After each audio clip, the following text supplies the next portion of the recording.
नमस्कार। आज हम शिरडी के साईं बाबा से जुड़ी एक बहुत ही दिलचस्प कहानी पर बात करने वाले हैं।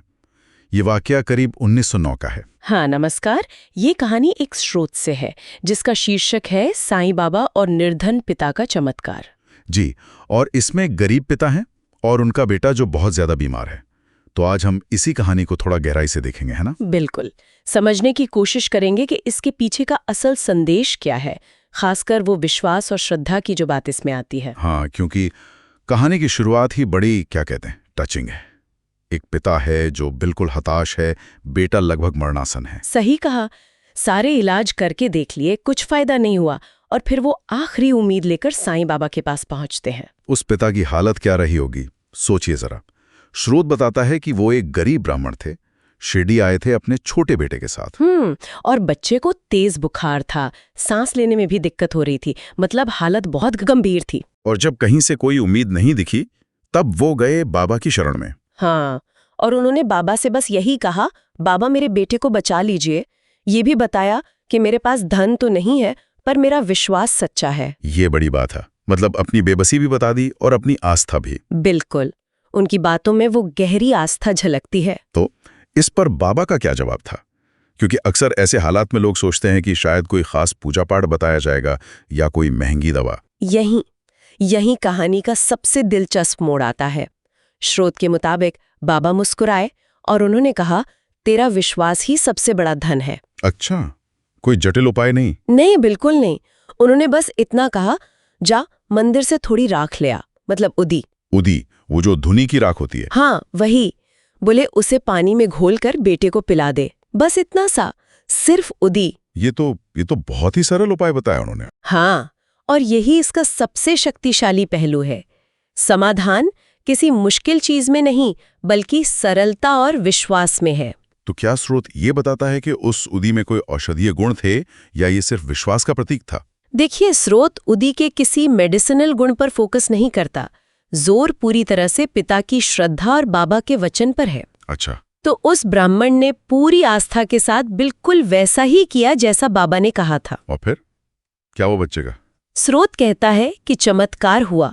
बच्चे को पसीना आया, उसका बुखार उतरने लगा और सांसें भी ठीक हो गईं। सच में? हाँ, और अगले ही दिन वो बच्चा ठीक होकर अपने पिता के साथ बाबा के पास लाया गया। कमाल है।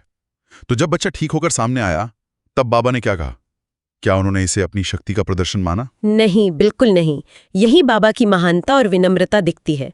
स्रोत बताता है कि उन्होंने कहा, सब अल्लाह की मर्जी है, मैं तो बस माध्यम हूँ।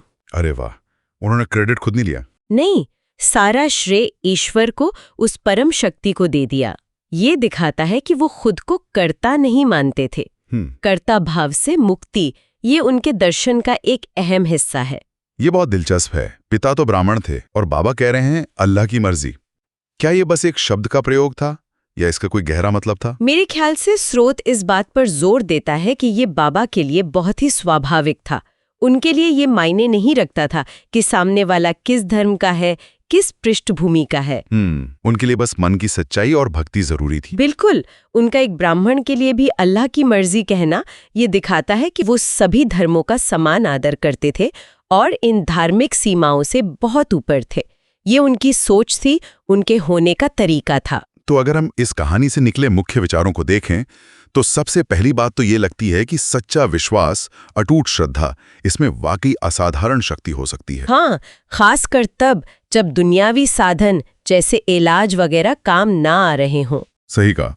और दूसरी बात, बाबा का खुद को कर्ता ना मानना, खुद को सिर्फ माध्यम कहना और सब कुछ ईश्वर पर छोड़ देना, ये विनम्रता का एक बड़ा सबक है। बिल्कुल। और तीसरी बात जो अभी हमने डिस्कस की कि धार्मिक पहचान से ज्यादा जरूरी इंसान की भक्ति और उसकी नीयत है। ये बातें वाकई सोचने पर मजबूर करती हैं। जैसे बाबा ने कहा, तेरा विश्वास ही सबसे बड़ा धन है। आज के समय में ये बात कितनी मायने रखती है जब हम साधनों और पैसे को इतनी अहमियत देते हैं? ये गहरा सवाल है। क्या अंदर का विश्वास बाहरी कमी की भरपाई कर सकता है?